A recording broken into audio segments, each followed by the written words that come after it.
Yes. So thank you for staying, and thank you for inviting me. There's many people in this room whose research or work I either have admired before or have now come to admire. So thank you. Though much of it's thrown me into crisis. When I saw the program released, I originally made this, and I thought that maybe I would, for a bunch of musicologists, maybe tell them about how, and then I found out that maybe I don't actually do visual music, that maybe what I am is an audiovisual artist, which was fine. I've been called that before, and I was okay with it. And I was absolutely not a DJ, which was fine, because much of my previous work is where I make music and I hire someone really wonderful to do visuals, and we collaborate. So I was okay with that. And then I found that fell under the auspices of a live media performer, which really, thanks to Manovich, is all subsumed by live media or new media, and then that was all swallowed by cinema. So maybe I was a cinema proponent, but then I found out that I was that computer artist who puts one image on the screen for 5 minutes and just does a demo. I think it was Dr. Moritz. I think William Luigi made that wonderful quote, and so then I was really nervous about giving a presentation. And so then I went to sleep, and I thought, okay, maybe I'll leave this slide. And then we came back this morning, and computer musician, that was a term that I self-identified with. So I thought that I could live with that. But then the idea of a computer instrument was not really good. That was too general. So I was a computer user, used the tool to make visuals and music. And then I found out that really all I was doing was making a mapping piece. I would just, and so I thought I would maybe address that a little bit. And luckily it's not cinema, what I do, so thank you, Sean. That made me really nervous. One of the VJs I work with is a descendant of Brackage.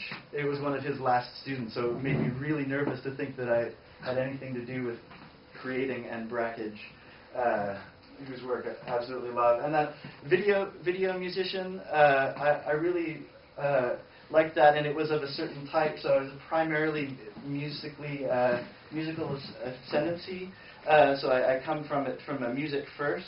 But I agree with Sean. Being the age I am, I'm really influenced by MTV music videos and Peter Gabriel. Thank you for that. If you haven't seen I Breathe, you need to see this music video. It may just change your idea. And then, of course, Chris Cunningham and Michel Gondry. Thank you.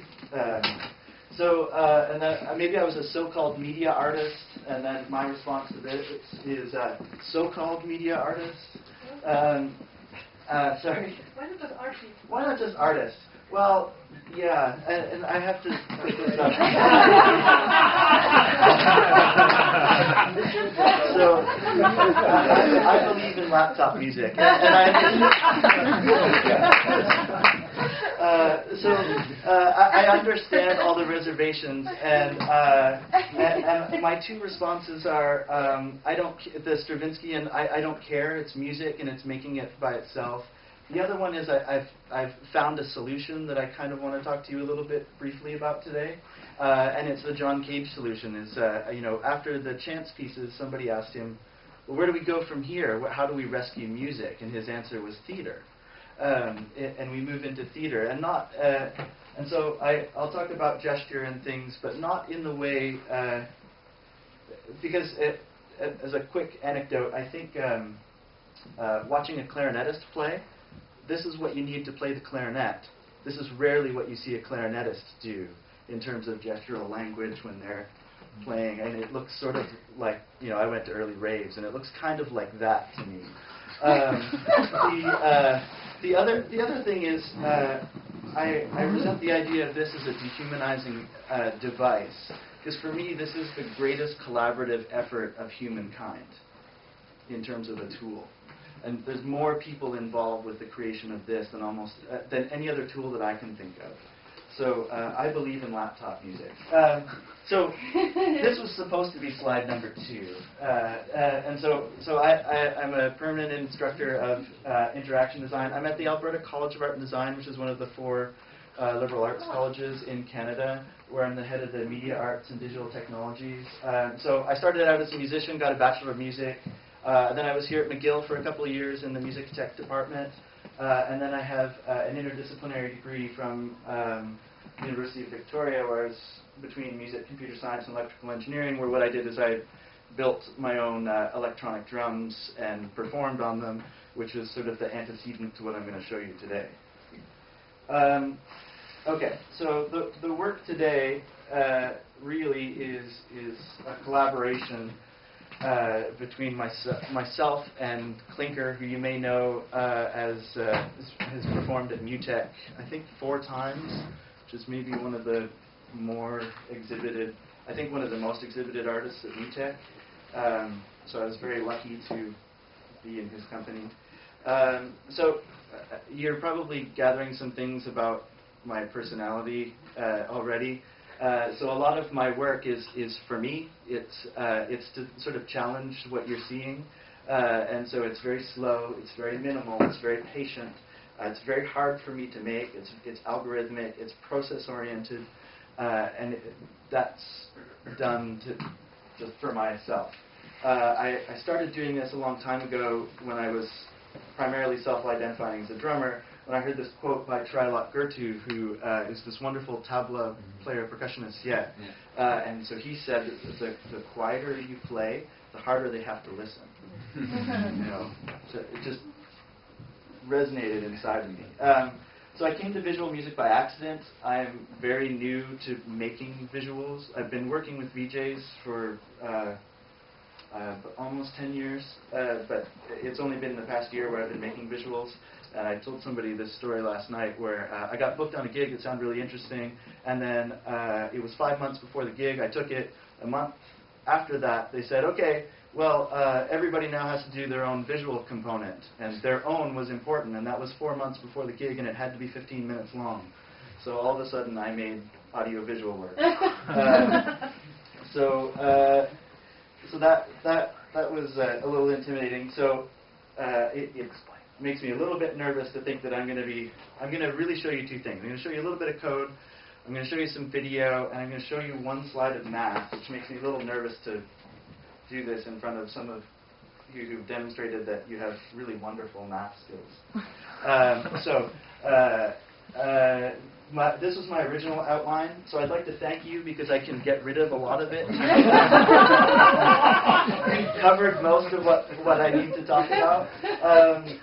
So I don't need to talk about detecting change because most of you know about this, or Yaroslav, maybe one day it'll be Yarek, but and of course some of Adrian Fried's work with SynMat, and there's been some amazing work which we can talk about later because I'll be fast so we can get to beer.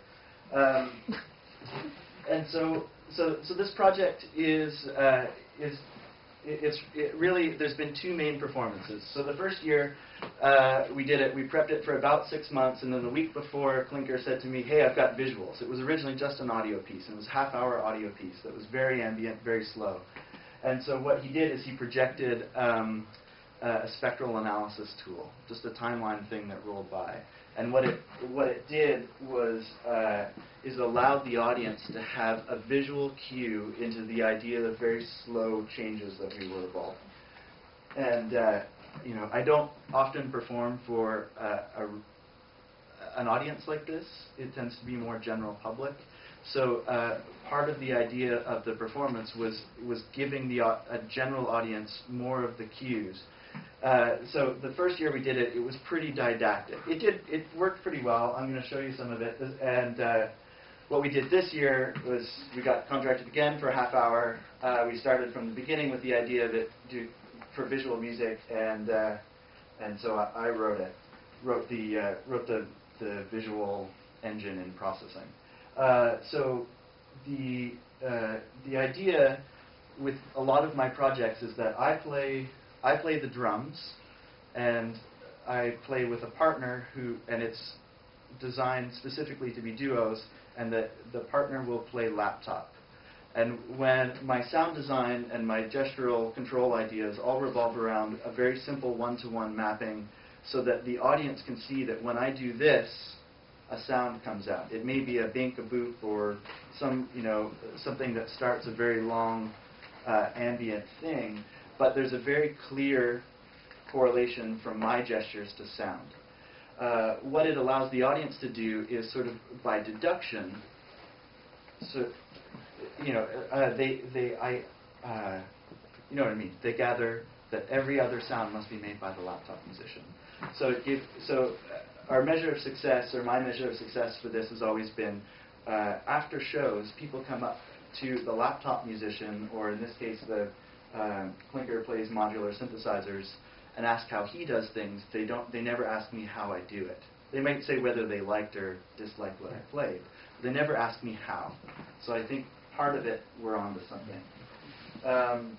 So I'm going to show you a quick video of piece number 1.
It's quite slow.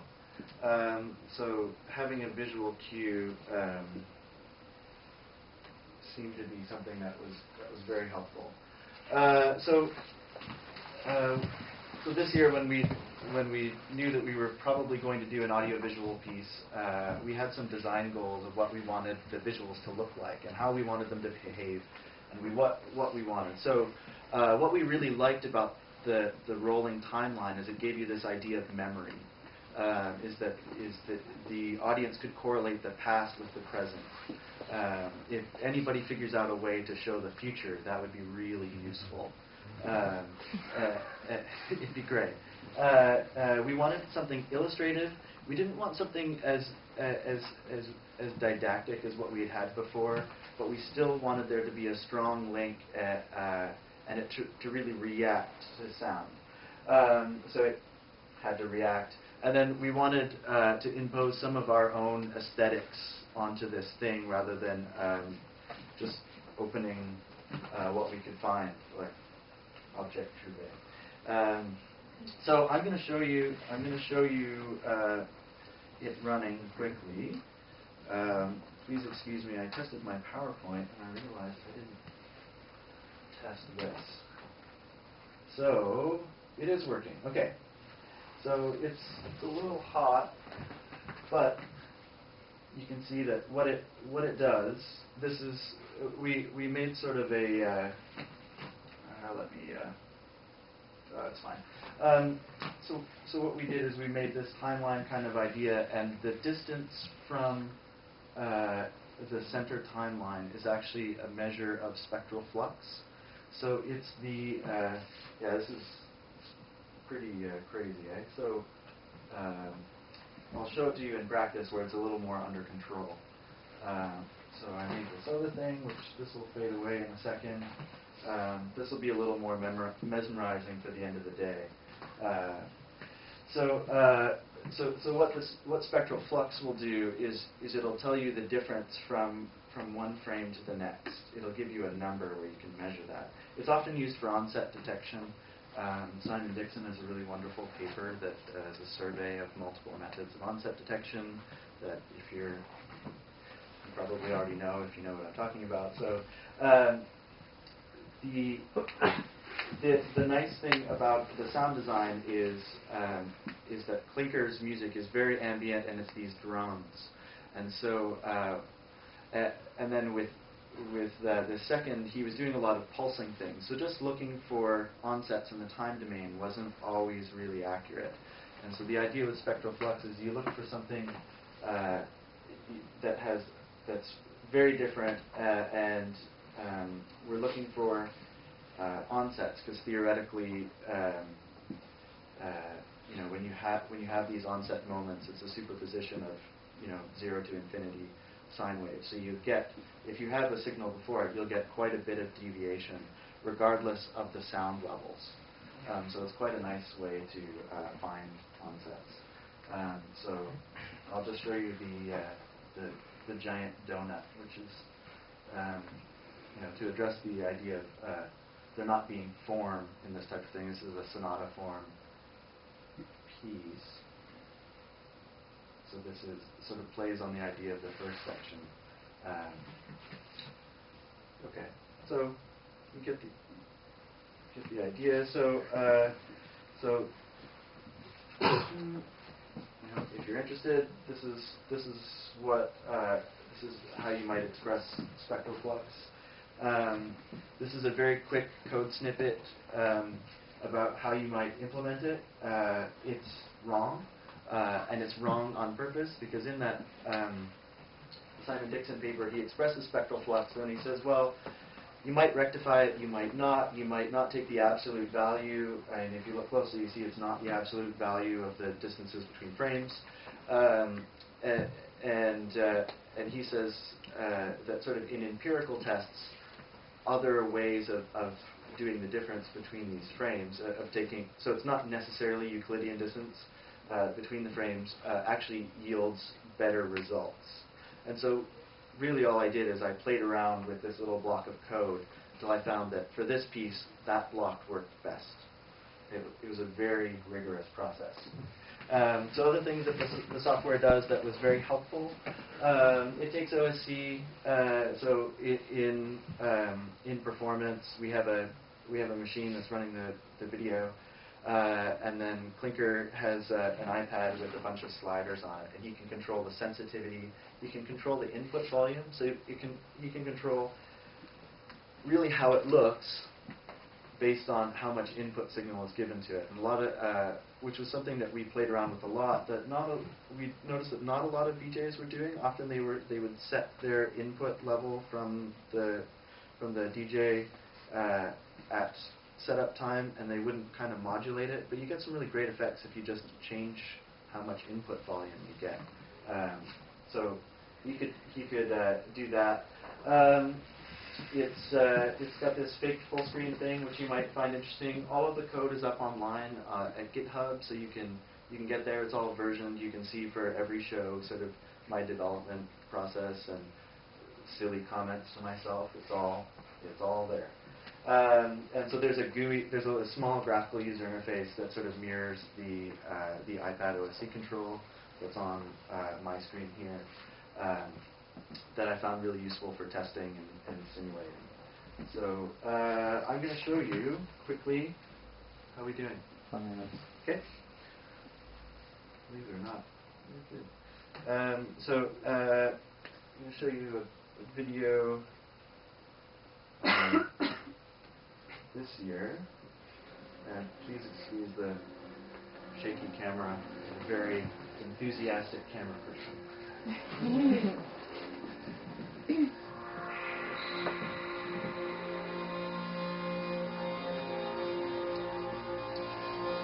Here, Clinker has got the levels quite low.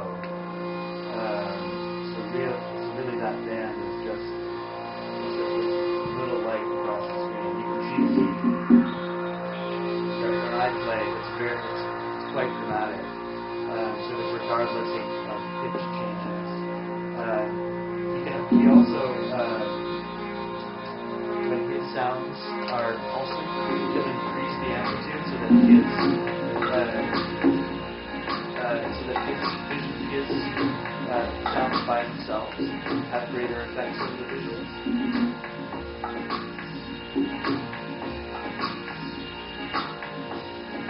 So maybe the pulsing lights we are using. I don't know. We're approaching it.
Those videos in their entireties are all up in YouTube, and so if you'd like to see them, there you can come get them at adamtindale.com, which links to vectorrails.com. Some other projects that you may or may not be curious, they're all linked from my website, so if you want to see it. If you'd like to see the code, we can either go talk about it or not, or you can just go to GitHub. My middle initial is R, so it's Art, so it's Dr. Art is Drart, maybe to help you remember how to find me on GitHub. So yeah, thank you everyone for